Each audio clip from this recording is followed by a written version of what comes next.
एक बार की बात है। गौतम बुद्ध अपने शिष्यों के साथ एक गांव से दूसरे किसी बड़े नगर की तरफ जा रहे थे। गर्मी के दिन थे और रास्ता भी बहुत लंबा था। गौतम बुद्ध अपने शिष्यों सहित बहुत देर से चल रहे थे, जिसके कारण उन्हें बहुत प्यास लगी। वहां से कुछ ही दूरी पर बरगद के वृक्ष की एक घनी छांव थी। सभी लोग उस वृक्ष के पास पहुंच गए। महात्मा बुद्ध अपने शिष्यों सहित वृक्ष की घनी छांव के नीचे विश्राम करने लगे।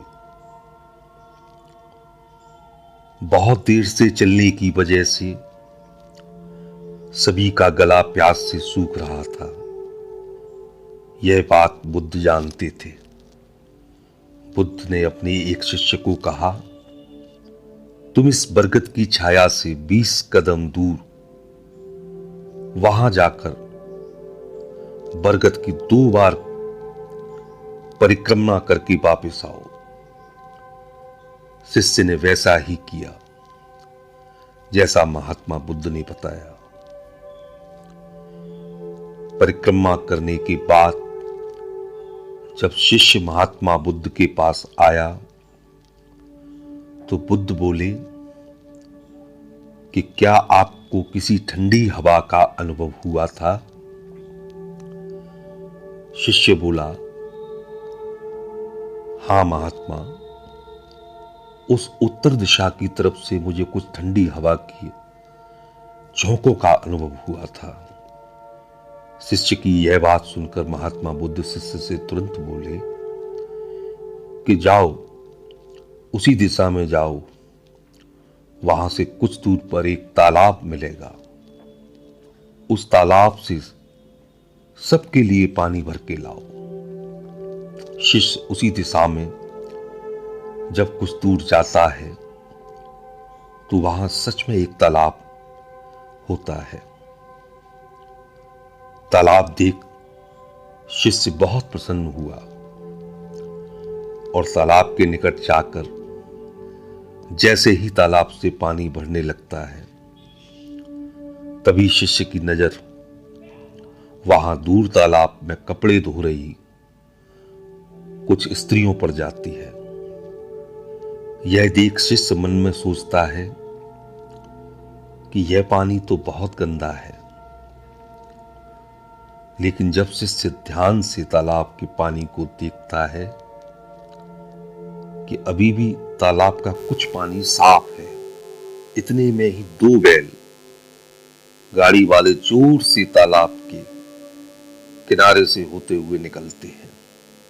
बैलगाड़ी के पहिए तालाब की मिट्टी के ऊपर इतनी जोर से निकलते हैं कि तालाब के नीचे बैठी हुई सारी मिट्टी तालाब के ऊपर आ जाती है, जिस वजह से बचा हुआ पानी भी गंदा हो जाता है। यह देख शिष्य बिना पानी लिए गुस्से में महात्मा बुद्ध के पास वापस आता है। शिष्य बड़े ही निराशा भाव से महात्मा बुद्ध को सब बात बताता है। शिष्य की बातें सुन अन्य सभी शिष्य बोलते हैं कि हमें तुरंत यहां से निकलना चाहिए, किसी दूसरी जगह पानी की खोज करनी चाहिए, वरना प्यास के मारे हमारी जान निकल जाएगी। इधर महात्मा बुद्ध सभी को शांत होने के लिए कहते हैं और बोलते हैं, पेशेंस रखो, कुछ देर यहीं बैठो, उचित समय आने तक संयम बनाए रखो।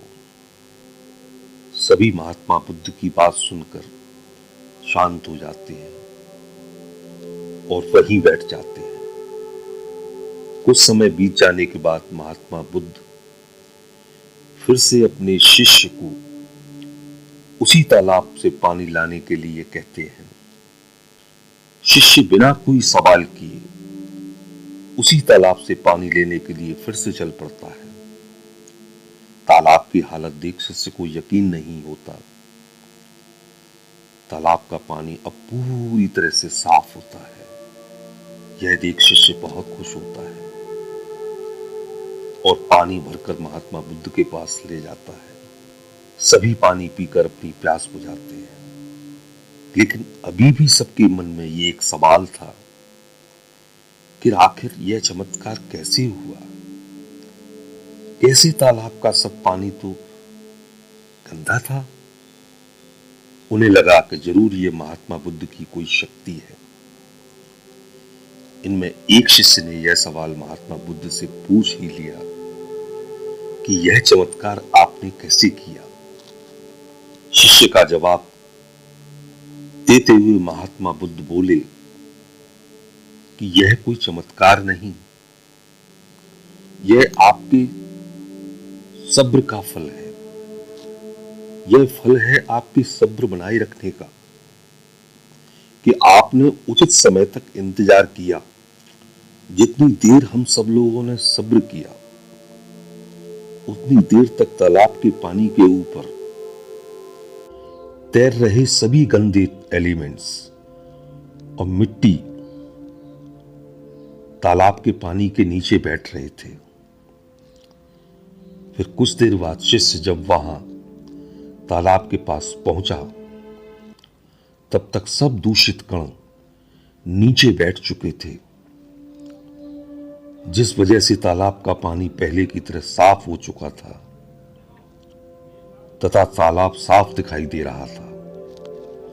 यदि उस समय आप लोगों ने सब्र न किया होता, धैर्य न रखा होता, तो आप सब इतनी गर्मी से पानी की खोज में प्यासे रहकर शायद अब तक मृत्यु को प्राप्त हो गए होते, क्योंकि यहां से अगला कोई तालाब है ही नहीं, और होगा भी तो क्या उसका पानी साफ होगा या नहीं? इन सब कारणों से आप कभी प्यास न बुझा पाते और प्यासे मर जाते। इतना बोलने के बाद महात्मा बुद्ध शिष्यों को एक सीख देते हुए कहिए कि जैसी स्थिति हम लोगों के समक्ष आज आई है, वैसी ही स्थिति और मुश्किल दौर जिंदगी के हर मोड़ पर आएंगे। तब उस समय भी आपको ऐसे ही संयम बनाए रखना होगा और अपने विवेक से काम लेते हुए आपको एक उचित फैसले के साथ सही नतीजे पर पहुंचना होगा।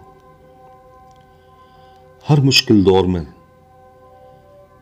पेशेंस रखते हुए ऐसे ही शांत मन से कोई फैसला लेना चाहिए जिसका आपके और दूसरों के लिए अच्छा हो, क्योंकि ऐसी स्थितियों में लोग अक्सर क्रोध में आकर अपना सब्र खो देते हैं और गुस्से तथा जल्दबाजी में गलत काम और फैसला कर बैठते हैं, जिसका बुरा परिणाम उनको भविष्य में देखने को मिलता है, जिसमें खुद का नुकसान अधिक होता है। कुछ परिस्थितियां जीवन में ऐसी होती हैं जहां हमें सब्र बनाए रखते हुए उचित समय का इंतजार करना होता है, लेकिन लोग अक्सर यहीं पर अपना सब्र खो देते हैं और उचित समय आने का इंतजार नहीं करते, जिस वजह से उनको आगे चलकर दुख और मुश्किलों का सामना करना पड़ता है।